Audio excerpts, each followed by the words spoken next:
Morning, everyone. I know there's quite a lot of the provinces represented here, so this is something that I'd particularly like you to pay attention to because it's an idea that I've been thinking about for about the last 6 months, and I really think it's something that we should think about rolling out at a national level. So just to give you a brief outline on what my presentation is going to be about, I'm going to start off just by introducing the KZN Biodiversity Stewardship Program, what the drivers of the program are, what the progress and achievements of it have been, and then what our focus is, particularly on communal land. And then I'm going to introduce the proposed VENISON scheme that I've been thinking about, the rationale behind it, an overview of it, what we see as the benefits to biodiversity stewardship sites, the benefits to retailers, and then how we see the scheme being implemented.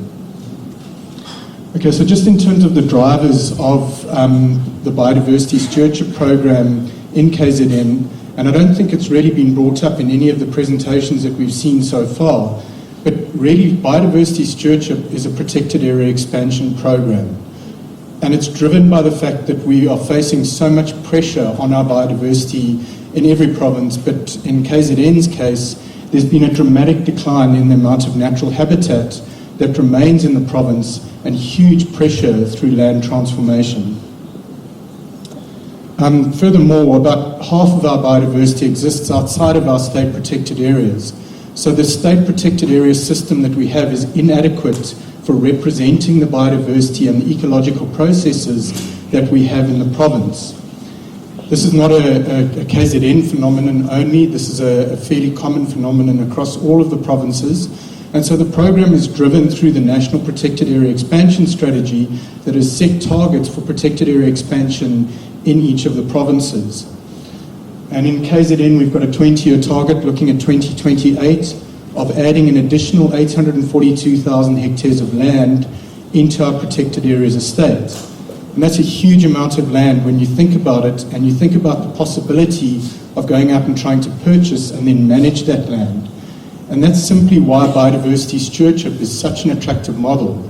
It costs so much less to secure that land and so much less to manage it. So that's really the driver behind the biodiversity stewardship program in each of the provinces, and it certainly is in KZN.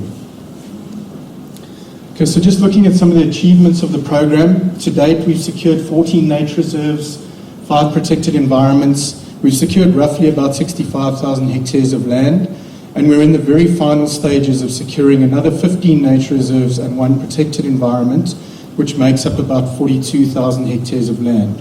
When I say we're in the very final stages, we've published intentions to declare for all of those sites, and we're waiting for the final signature from the MEC in order to publish the Gazette notice. So hopefully by the end of this year, we will have secured a little over 100,000 hectares of land in KZN through the Biodiversity Stewardship Program. In addition to that, we're working on roughly about 175,000 hectares of land that we're in various stages of progress in securing, predominantly as nature reserves, to a lesser extent as protected environments. Just to look at some of the achievements that have come out of that in terms of contributions to species targets, we've secured roughly about 5% of Oribi habitat in the province, about 14% of black rhino habitat, which is something we're really proud of because through the Black Rhino Range Expansion Project, which is run between WWF and Ezemvelo, black rhino have actually been placed on a number of those properties, increasing the range of black rhino in the province. Wattle crane, particularly through the work that EWT and WWF have been doing, like in the Upper Mgani, we've secured roughly about 4% of wattle crane habitat and about 5% of blue swallow habitat. The important thing to note is in many instances, those are the most important bits of that habitat that remains. So they really are the jewels of that habitat that remains, and they're areas that we've really focused on. One of the things that's really interesting in our program, and it differs quite a lot from a number of other programs, is if you look at the land ownership of our program, roughly about 140,000 hectares of the 270,000 odd hectares that we're working on falls within one form of communal land ownership. So that's either within the Ingonyama Trust land or sites that are land reform sites where successful land claims have taken place. So there's really a focus within KZN on communal land, and it's really about looking at how we can find viable entities to run these places and make tangible benefits for those communities. So one of the things that we've been looking at a lot is the conservation economy and how we can use the conservation economy to provide really viable land uses for community-owned land. So looking at what our objectives are for conservation initiatives on communal land, our number one objective is conservation of critical biodiversity. And I think we should never lose sight of that. We're here to conserve biodiversity, ecological function and ecological processes. But very importantly, we also want to demonstrate that conservation can be a viable land use, particularly in areas that are agriculturally marginal. Importantly as well, we want to look at poverty alleviation in rurally poor areas. And both throughout KZN, you'll see that we really have very high levels of rural poverty, and we need to find meaningful ways to address that, because it's that poverty and those population pressures that are leading to the environmental degradation that we're facing. And then an important aspect is that we need to address the imbalances of the past through things like the rural development and land reform processes. So the VENISON scheme that I'm going to present is one of the tools that we believe can be used to achieve that, and it's part of the multifaceted, value-added nature of commercial game farming in South Africa. Okay, just looking at venison as a product, from a marketing aspect, there's a lot of really great things for a marketer. There's the health aspects of venison, low cholesterol, those sorts of things, but there's also a lot of other aspects. Things like free-range and organic products are becoming increasingly appealing, both internationally and to some extent in South Africa. There's the sustainability issue. If we're taking venison off of well-managed biodiversity stewardship sites, there's a whole marketing spin to being able to put yourself together with the conservation fraternity. And then there's the social value, which probably is the single biggest marketing value, which is producing venison off of some of the poorest and agriculturally most marginal land in South Africa. The other thing is that venison production is complementary to other activities. There's no reason why you can't have tourism, trophy hunting, biltong hunting on the same properties that you're producing venison off of. And the other thing is that there's a whole lot of ancillary industries that can be developed out of this, including things like the development of abattoirs, butcheries, tanneries, and taxidermy industries. And just that photo up on your right there, taxidermy is a big thing throughout the world, and we often forget how important it can be in terms of generating income for various sites. So just looking at the context of the conservation economy, and I think all too often we focus too much on tourism. And tourism has a lot of potential in some areas, but it has very little potential in others. And we need to look at what the broader spectrum of possibilities are. So I thought I'd just pull out trophy hunting, or the hunting industry in general, because it's a probably underappreciated income generator in South Africa. In 2012, it was, it wasn't estimated, it was measured that 1.24 billion rand was spent by overseas hunters in South Africa. The South African hunting industry is valued at about 6.5 billion rand per annum. Private game reserves, because of the hunting industry and because of the game farming industry, have grown from about 50 years ago to over 10,000 in a period of 50 years, covering 20.5 million hectares. And I know there may be some questions about how some of those areas are managed, but a lot of them are very well managed. And when you consider that that area is considerably bigger than the full extent of our national parks estate, it's an area that we really need to be focusing on from a conservation perspective.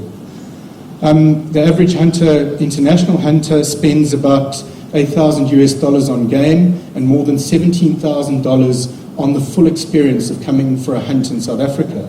So there's a lot of money that potentially can be made, particularly when you start to look at land reform processes and areas that are going to be subject to land reform where game farming and these types of industries can be applied.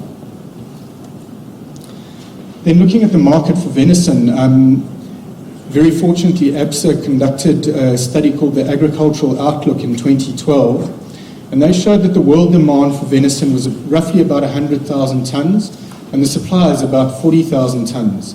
So there's a huge disparity between the amount of venison that people want and the amount that's being supplied.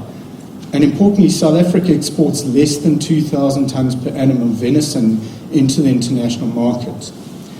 The ABSA outlook projects that between 2013 and 2020, the growth in game meat products for local markets may be as high as 20%. So there's a huge opportunity for us to capitalize on this whole industry. And the export market has the potential to grow by about 8%. And the retail industry is starting to get in on this. Woolworths has recently started selling venison on some of its shelves in its shops in Johannesburg, but it's certainly something that they're looking at rolling out across the country. Companies like Checkers have been selling venison for some time. I think the interesting thing, though, is that already venison is being sold at a premium on other types of meat. So if you look at how much a venison steak costs compared to a beef frying steak or even an ostrich steak, it's already being sold as a premium product, and springbuck loin is the only thing that's more expensive than springbuck loin is fillet steak. So you're already looking at premium products.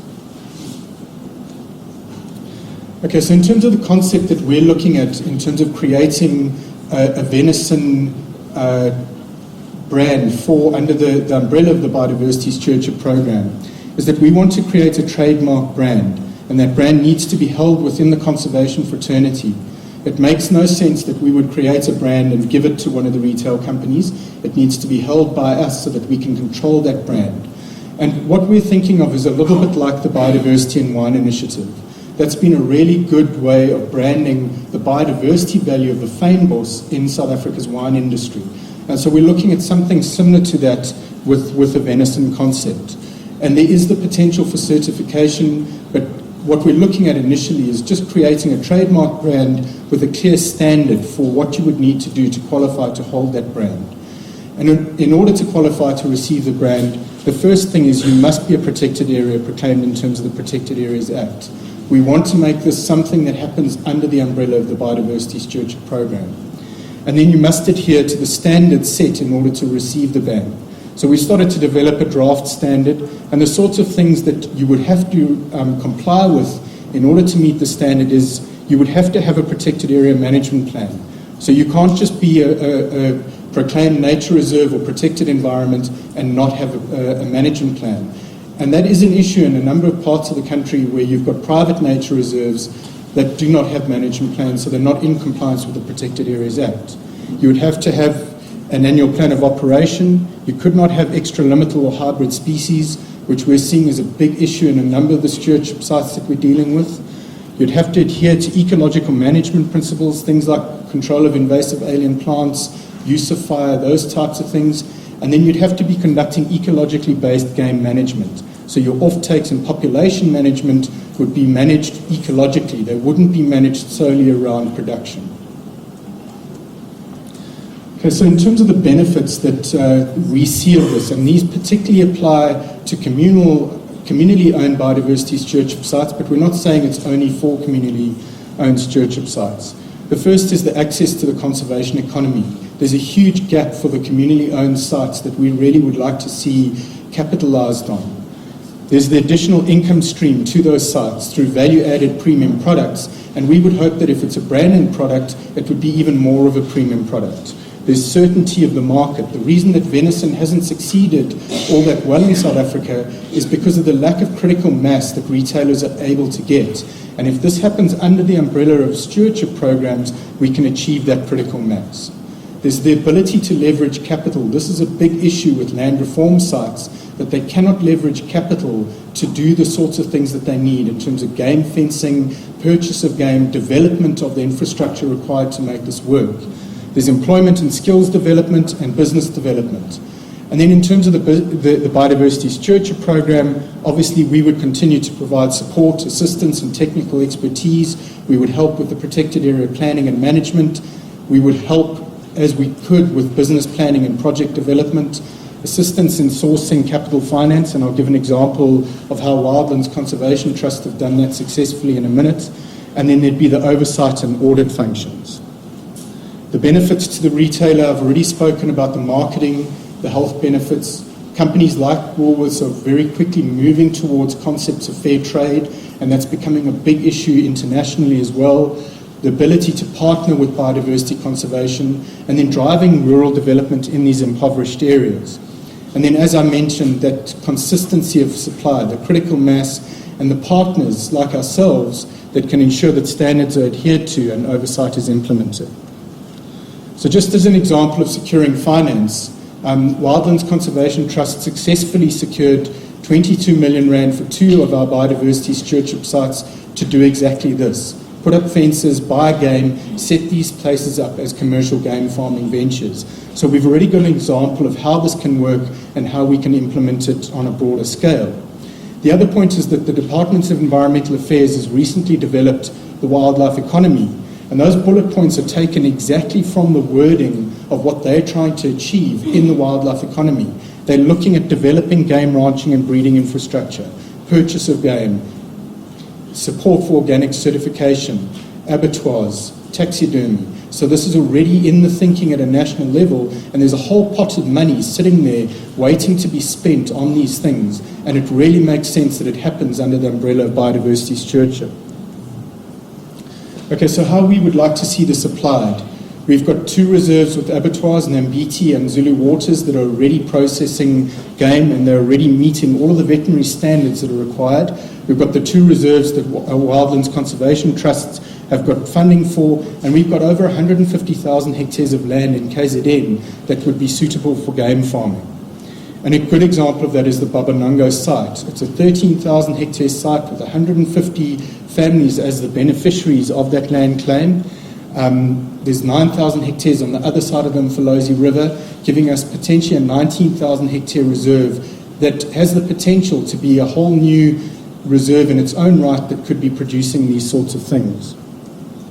So what we want to do, we want to create the trademark brand, we want to discuss with and negotiate with partners, we want to develop the concept and business model, we want to do these model demonstrations on initial sites, and then we want to take this concept to scale across the rest of the country with formal agreements with retailers, supply contracts between the retailers and the individual stewardship sites, and ourselves as the biodiversity stewardship programs acting as brokers or facilitators in all of this. And ultimately what we would like to do is demonstrate a new approach to dealing with land, people and the food system in South Africa. Thank you.